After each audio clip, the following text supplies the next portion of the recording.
The game rips academics for saying the music industry is not the streets. What up, world? It's your boy Charles Brown back again with another Talking Facts. Hit the like button, hit the subscribe button, hit that notification bell. CLBMG networks all day, every day.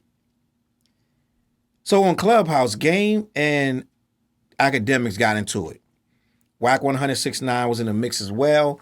People still on Clubhouse talking crazy to each other, screaming and yelling, and it's just a thing now. I don't know where the lore came from. People just needed to be able to say stuff without doing a lot of typing. I think that's what happened. I think they just like somebody was like, let me just make a little app where you can just log on. You ain't got to type nothing. You just say what you want to say at the same time somebody else.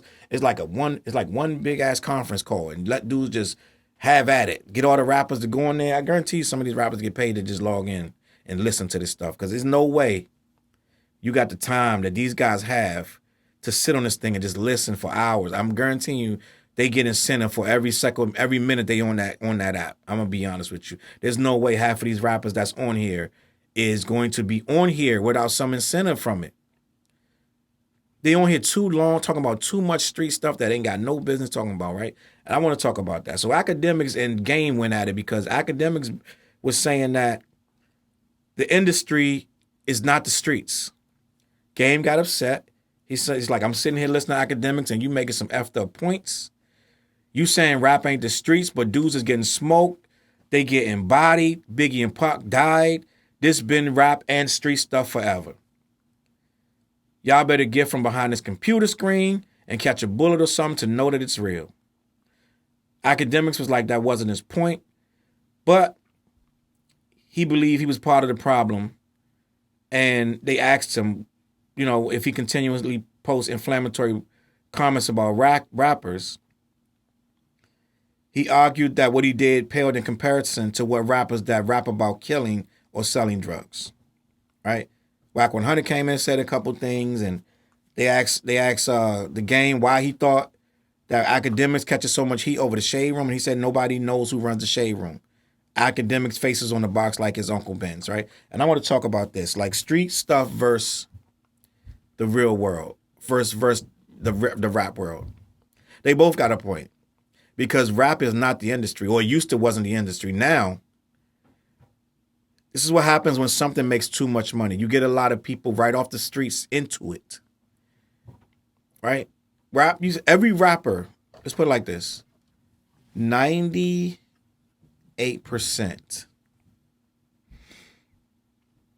and I challenge you to prove me wrong. 98% of rappers from the beginning of rap, since rap started, are from the streets. You may question how tough that particular rapper is or how real, quote unquote, but 98% of every single rapper is someone from the streets. You are going to have a few exceptions, right? But for the most part, yeah, you're going to get a guy here from the suburbs here and there, da-da-da. For the most part, they're coming out of the projects. They're coming off the blocks. Even if it's houses on their blocks, that's hood houses, right? They're coming out of Staten Island, Brooklyn. They're coming out of L.A., Watts, Compton. So most rappers, rap is a street in and of itself.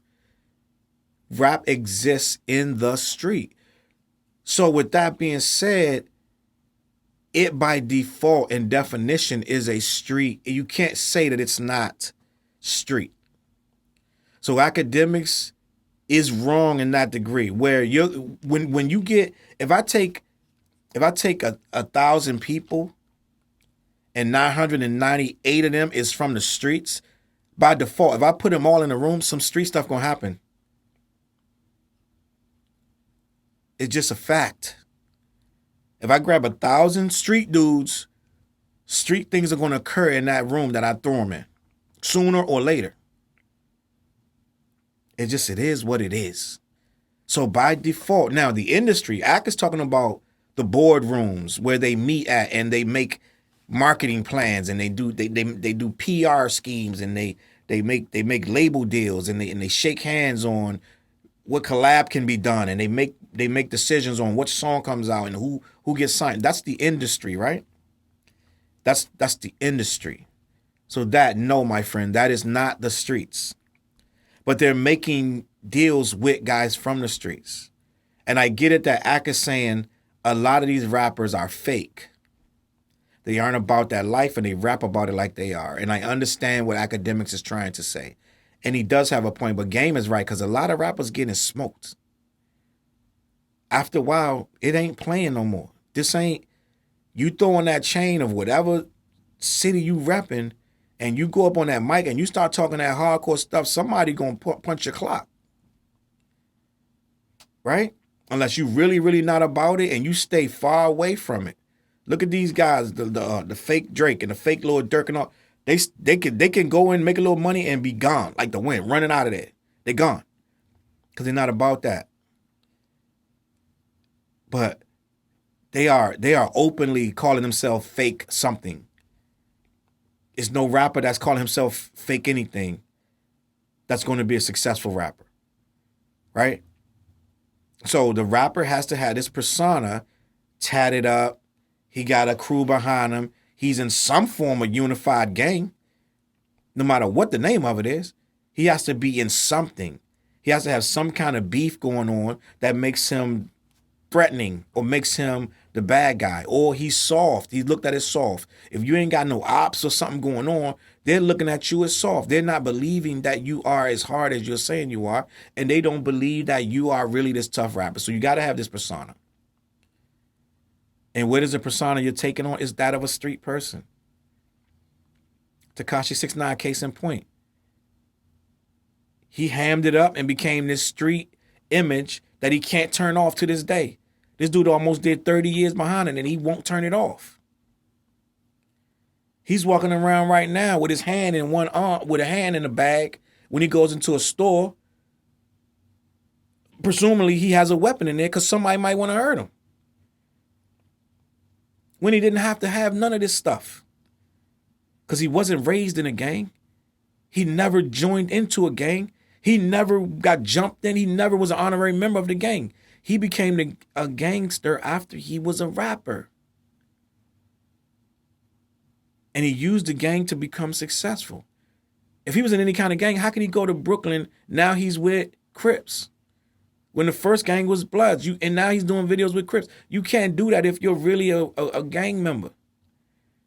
So it was never about that. But at the end of the day, he needed that look. Because he can't make it on his own just being this wild-ass Mexican that's out here talking crazy to everybody. He can't be doing that without somebody to back him. You saw every city he went to, somebody tried to press him. That's what a gangster rapper has to look forward to these days. So at the end of the day, they need that persona to survive. And they're bringing it into the industry with them. And like I said, a high percentage of them are already living like that. So Ak is wrong. The game is right. Now understand what Ak is trying to say. A lot of these rappers used to really be soft, or they was really making this stuff up. Now these guys are coming in off of felonies. They out of jail. They coming out of jail rapping. A lot of them go to jail like it's nothing because they so used to it. Kodak Black, every time you turn around, he back in there. He's so used to, he's so conditioned, it means nothing to him to go back. The average person that was not a street person would have had one time to get locked, and he would have never did it again. Kodak still, he just got locked up last week. So I don't understand why Ak's still making it like this industry is not full of gangsters and killers. They're getting smoked out. If you look up every single week, one, if not two or three rappers you ain't never heard of in your life have been shot and killed. Somebody knew about him, but most people didn't. But that's a rapper trying to make it who was about to blow, and now he's getting bodied. So to say that the street and the rap is separate is not at all true anymore. And Akademiks is wrong about that. Gang is right, and he had every right to spaz on Akademiks about it, right? On Clubhouse, no less. And Whack 100 just did his stir up stuff. You know what I'm saying? It is what it is. And I don't have no idea what Tekashi was saying, but because I don't go on Clubhouse, I don't listen to it. I just hear the updates after somebody says something crazy. I can imagine the amount of people getting locked up off of Clubhouse. It's probably insane right now. I think the feds probably just sit there and just record and write down. They don't even got to really leave the office no more. Sooner or later, somebody's going to try to prove. Do you hear any of these clips? I hear these clips. And these guys are so busy. They so obsessed with trying to speak in code or try to say this stuff to make them seem so real and so gangster. They're telling everything on there. And it's a shame, bro. I'm from the era where the last thing you wanted to do was being recorded talking about what you did outside in the streets. Now these guys make it a lifestyle choice to wake up, log into an app, and start telling everything that they've done that day and the day before, and who did this and who did what on these apps. And I guarantee you the arrest rate is insane right now.